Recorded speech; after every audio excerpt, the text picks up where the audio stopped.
Hello, welcome back. My name is Cameron Hall and this is the second video diving into the advances of Marvel and their cinematic universe. Now in the previous video we went through a brief overview of their history and their downfall, ending it with Marvel standing on their last leg and creating the soon-to-be multi-billion-dollar studio that it is today.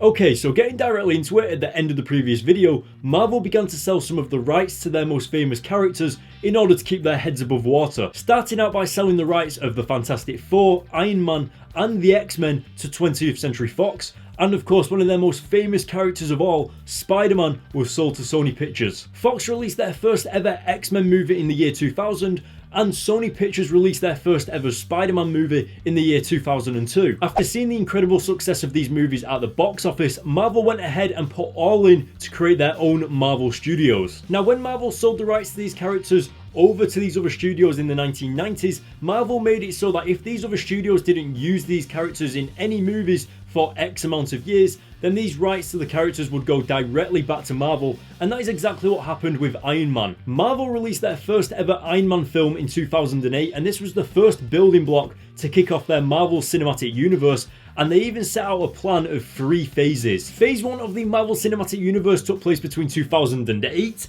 and 2012, starting with Iron Man, the Incredible Hulk, Captain America the First Avenger, Thor, and of course the final film of Phase 1, Avengers Assemble. The first Iron Man film of course introduced Tony Stark and his huge and arrogant ego, as well as his rich boy antiques as I mentioned in the previous video. I'll be throwing one of these in with every purchase of 500 million or more.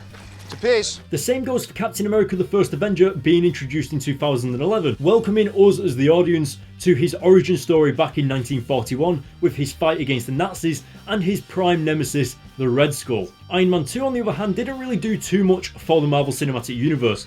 However, it allowed Marvel to introduce us as the audience to a character called Black Widow, also known as Agent Romanoff. She's part of the Avengers, but she's not really big enough to have her own solo film, so Marvel took this chance to introduce her character through one of Iron Man's films. The same also goes for the character known as Nick Fury. He's the director of S.H.I.E.L.D. and is actually responsible for bringing the heroes together to form the Avengers. Now that is why it's such a major thing to have Nick Fury actually have a part in Iron Man 2, because it means that most likely he's probably going to form the Avengers at some point in the future. Moving on to another film that took place within Phase 1 of Marvel's Cinematic Universe was the film Thor. This introduced us to the god of thunder, as well as Asgard, which is Thor's place of origin, and of course his father Odin and his evil brother Loki, who would later become the main villain in the upcoming Avengers Assemble film at the end of Phase 1. This Thor film was also utilised to give us a brief introduction to the character Hawkeye, who like Black Widow was introduced through another hero's movie due to him being more of a side character and not really being big enough to have his own solo film. One of the many things that Marvel is really good at doing is tying all of their Marvel films together in order to have them exist within the same universe. A good example of this is the ending to Captain America's first solo film, in which Captain America crash lands and gets put into a coma for almost 70 years.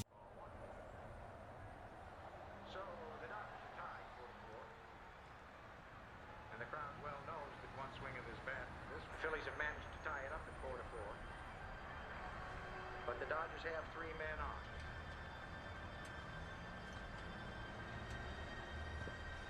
Pearson beamed right here in Philadelphia last month. Wouldn't the youngster like a hit here to return the favor? He leans in. Here's a pitch. Swung on. A line to the right. And it gets past Rizzo. 3 runs will score. Riser heads to third. DeRozier's going to wave him in. Here comes the relay, but they won't get him. Good morning. Or should I say afternoon? Where am I? You're in a recovery room in New York City.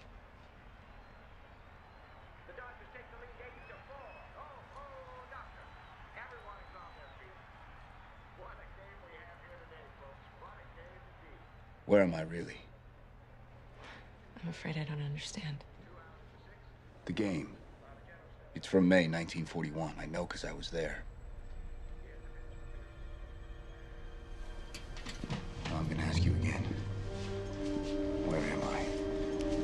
Captain Rogers. Who are you?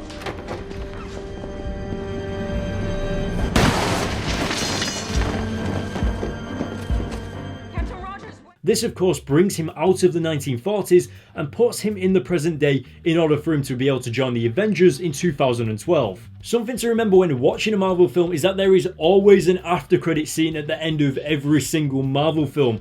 These after credit scenes usually tease something major that's upcoming in the Marvel Cinematic Universe. For example, at the end of Iron Man in 2008, the very first movie from Marvel Studios in Phase 1, there was an after credit scene featuring Nick Fury talking about the Avengers Initiative. I am Iron Man.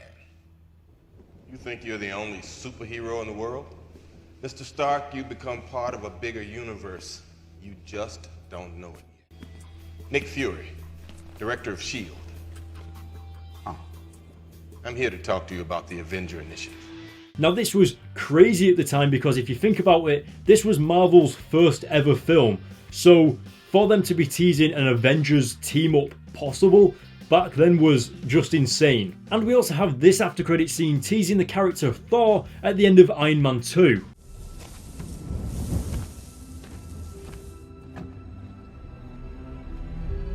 Sir, we found it.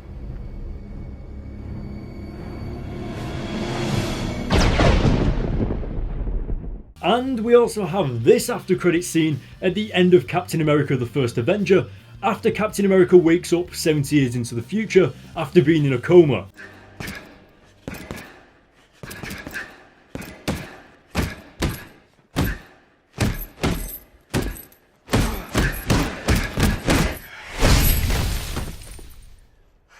Trouble sleeping? You here with a mission, sir? I am. Trying to get me back in the world? Trying to save it. Gentlemen, you're up. Anyway, moving forward and throughout Phase 1, eventually getting to that highly anticipated Avengers Assemble film in 2012, we saw Thor's evil brother Loki return after the events of Thor in 2011, and this time essentially bringing aliens from space through a giant wormhole in the sky. Not only was this extremely concerning to everyone within the Avengers film because they had just realised that aliens and cosmic threats actually exist, but also leaves Iron Man mentally scarred after having to do certain actions in order to defeat this threat, and not to mention how underpowered Earth actually is when compared to cosmic threats of the universe. It's also very important to point out that Avengers Assemble featured one of the craziest after credit scenes from all of the movies, and the main reason was because it featured the villain Thanos.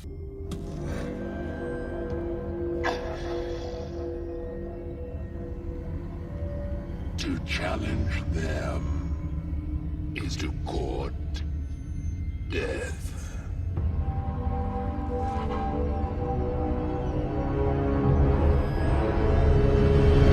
Thanos, as I quickly mentioned in my previous video, is one of the most important characters of the Marvel Cinematic Universe, mainly because of some of the actions he's done in the comics, like destroying half of the universe. Yes, that actually happened, and I will continue talking about Thanos in my next video.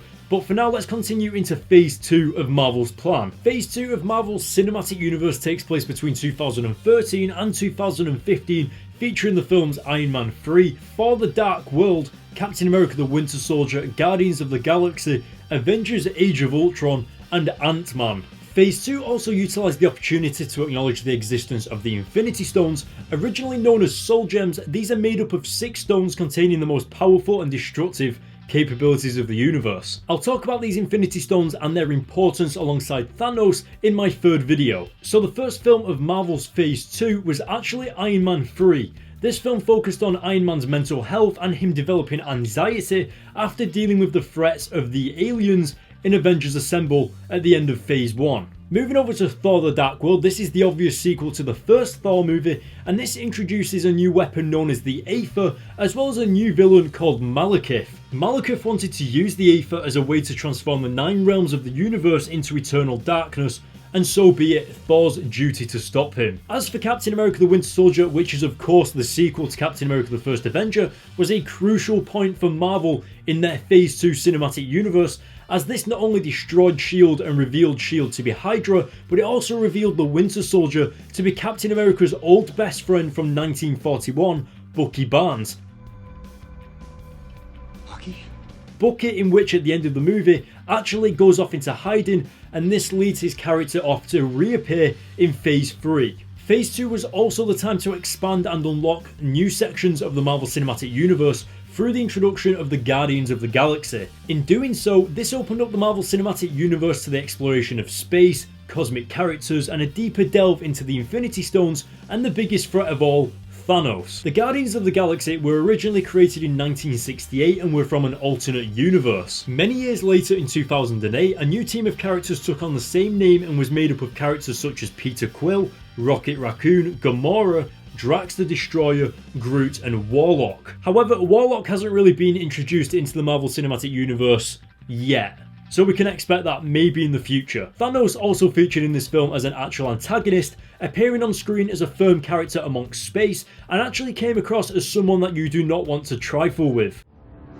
I shall honor our agreement, Kree, if you bring me the order. But return to me again empty-handed, and I will bathe the Starways in your blood.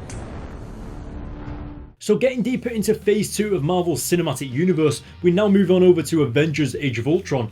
This saw Tony Stark's anxiety get the better of him, and Stark actually teamed up with Bruce Banner, also known as the Hulk, using technology left behind by the aliens from Avengers Assemble to create an artificial intelligence known as Ultron. Tony Stark and Bruce Banner created Ultron to protect the world from possible threats from outer space in the future. The only problem was that Ultron decided that the only reason the planet is in danger is because of the humans and the Avengers on it, and therefore wanted to extinct the human race. How is humanity saved if it's not allowed to evolve? There's only one path to peace. The Avengers' extinction. Avengers Age of Ultron also introduced 3 new characters to the Marvel Cinematic Universe: Quicksilver, Scarlet Witch, and the Vision. 2 of those characters actually become important to the advancement of the Marvel Cinematic Universe, whereas the other one, not so much. The final film to take place in Marvel's Phase 2 was Ant-Man. This film introduced Scott Lang, a master thief who was recruited by Hank Pym to take up the mantle of the Ant-Man and have the power to shrink to the size of an ant, sometimes even smaller, in order to protect the secret formula from getting into the wrong hands. In my opinion, one of my favourite things about Ant-Man is that when he does actually shrink to an ant, everything becomes a threat. And not to mention, if he shrinks too much, he can actually become trapped at a subatomic level in an alternate dimension known as the quantum realm. In other words, imagine if you shrunk down super small to the point where you could sit on a single particle. The human mind can't really perceive that kind of thing, so if that actually ever did happen, there would be no coming back. Now, heading into Phase 3 and beyond, this phase is actually still in progress. Taking place between 2016 and 2019, this phase has already seen the likes of Captain America Civil War come into fruition, as well as the character Doctor Strange enter the Marvel Cinematic Universe. The next film for release in Phase 3 is The Guardians of the Galaxy 2 on April 28th, and following in the future is Spider-Man Homecoming, Thor Ragnarok, Black Panther, Avengers Infinity War, Ant-Man and the Wasp, and last but not least, Captain Marvel. Captain America Civil War is one of the most crucial films to happen in Phase 3, as it actually follows closely to the Civil War event that took place in Marvel Comics a few years ago. The film also introduced 2 new characters to the Marvel Cinematic Universe, Spider-Man and Black Panther, as well as pretty much every single other character we've already seen in the Marvel Cinematic Universe to take part in this film. It actually puts Captain America up against his ally Iron Man due to the government introducing a Superhero Registration Act, in which superheroes from there on out will have to serve under strict guidelines of the government. Any heroes that go against this act, such as Captain America and other heroes that stand alongside him, are actually considered rogue heroes. Captain America Civil War also brings back Captain America's best friend Bucky Barnes, also known as the Winter Soldier. Now, the twist that takes place within Captain America Civil War is just too good to ruin, so I highly recommend that if you haven't seen the film, then go and watch the film first, experience the twist for yourself, it's so good, and then obviously enjoy it. I will, however, say that the team of the Avengers does actually get dismantled throughout the entire film, and they will never be the same again. But moving on even further into the depths of Phase 3 of the Marvel Cinematic Universe, Marvel saw it best fit to now introduce the mystical arts, parallel universes, alternate dimensions, and of course mystical threats by now introducing Doctor Strange, focused on a highly acclaimed neurosurgeon who loses the use of his hands in a car accident, and exhausting all of his funds to heal his hands, he falls upon a place called Kamar-Taj. He ultimately realizes that it is not just a place for spiritual healing, but also a front line of battle against mystical threats that threaten the reality of time and space. Set me free! No, I've come to bargain. Now personally, this is one of my favourite films within the Marvel Cinematic Universe, as it all just ties together so extremely well. For example, you might remember earlier on in the video I was talking about Ant-Man, and if he went too small, then he could get trapped at a subatomic level and get stuck in the quantum realm. Well, here's a shot of Doctor Strange falling through that same quantum realm and many other alternate dimensions. The quantum realm was introduced to us at the end of Phase 2 in Ant-Man, and now in Phase 3 we have a character who can access the power of the mystic arts and reach these alternate universes himself, especially the quantum realm. Now there was also an after credit scene at the end of Doctor Strange showing Doctor Strange interacting with the character Thor, pretty much implying that Doctor Strange is going to work with Thor or the Avengers or something along those lines, and thus have them connect and exist and know each other, and it's going to be so good. Also, as you can probably see, Phase 3 is one of the biggest phases so far to take place within the Marvel Cinematic Universe,